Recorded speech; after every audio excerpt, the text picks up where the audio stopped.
E vocês foram pioneiros em muitos aspectos, né? Se eu não estou enganada, vocês foram os primeiros a usar efeito de luz, iluminação especial no show, os primeiros a ter ônibus. Como é que foi? Todos os bailes gaúchos, em termos de iluminação, eram iguais. Ou seja, a mesma iluminação do público era a mesma iluminação do palco. E já os grupos de jovem guarda já tinham uma certa iluminação. E nós sempre auspiciamos algo novo.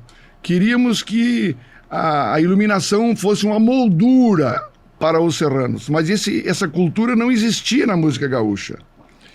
E aí o meu irmão, o Everton, o Toco, que está aqui, ele já estava, na época, começando a estudar engenharia elétrica.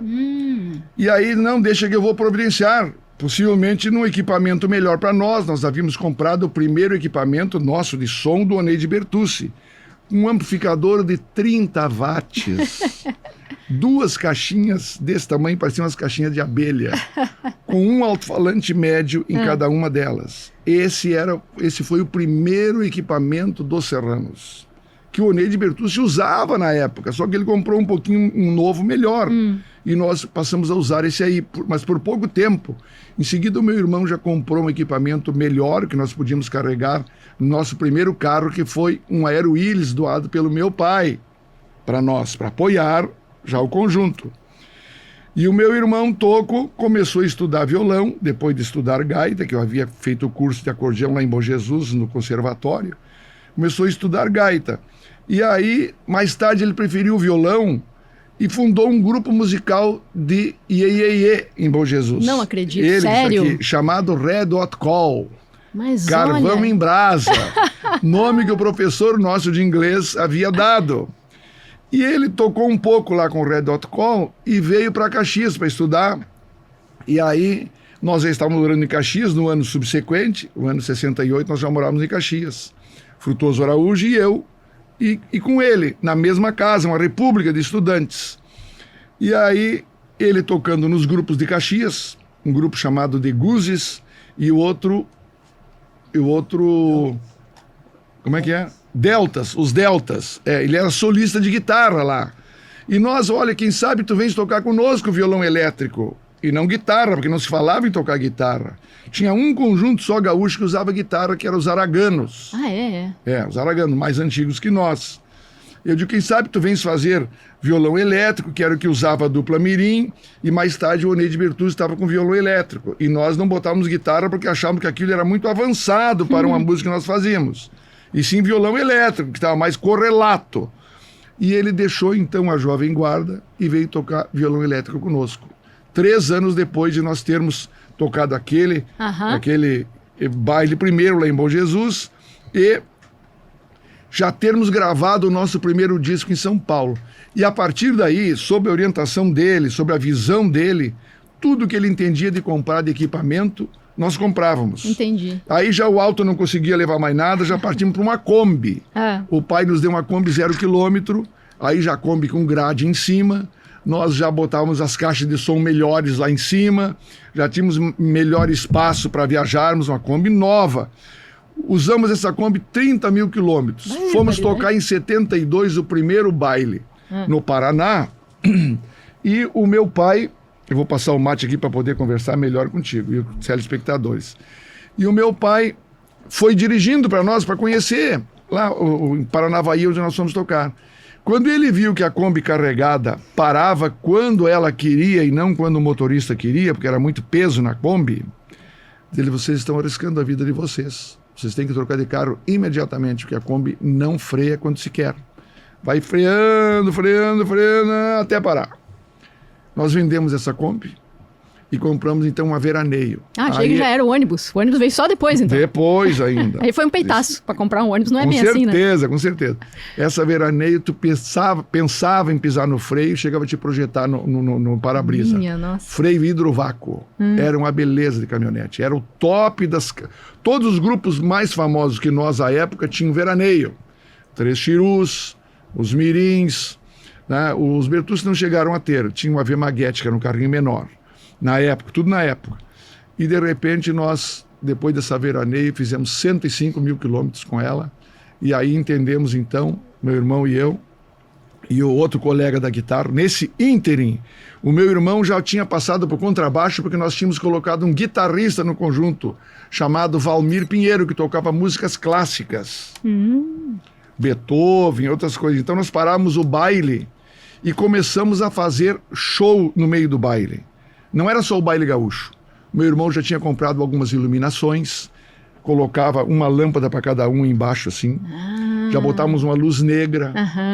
E alguns patrões de CTG diziam, quando começavam a baixar o equipamento de luz, que ainda era incipiente, era uma luzinha para cada um, com um globo espelhado, assim, e um canalzinho direto, como é que chama? Um projetor direto de luz branca.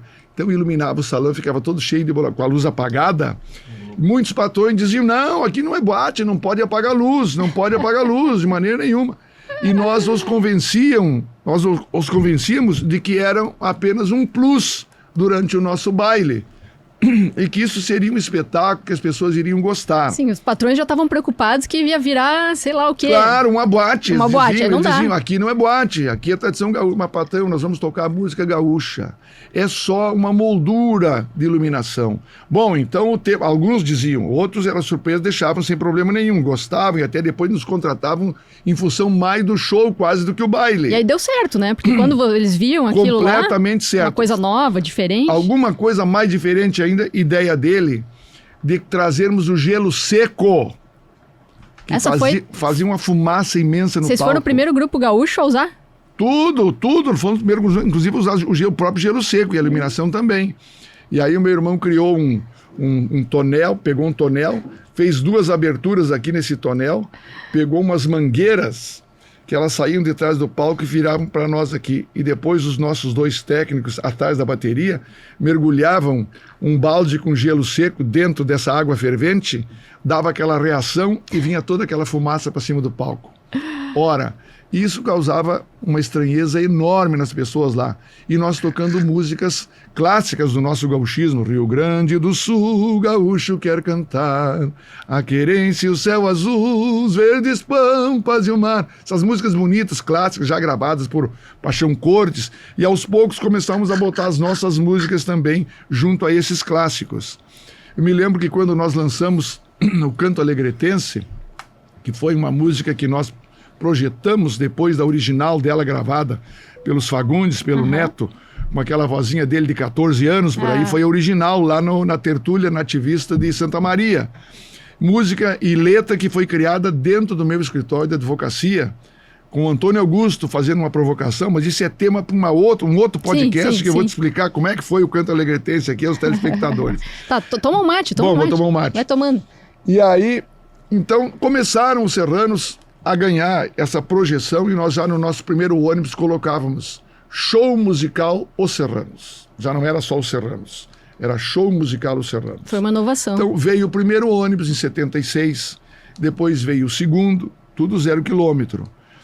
E o pai ficou preocupado em Bom Jesus, nos ligou.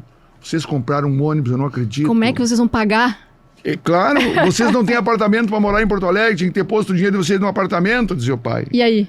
Aí eu digo, pai, a minha parte e a do Toco já está paga. Só está financiada a parte do nosso colega Valmir Pinheiro. Ele já era pai de família, tinha outras despesas, nós éramos solteiros ainda. Então assim nós compramos o nosso primeiro ônibus, que em 2 anos ele pagou a parte dele e quitamos.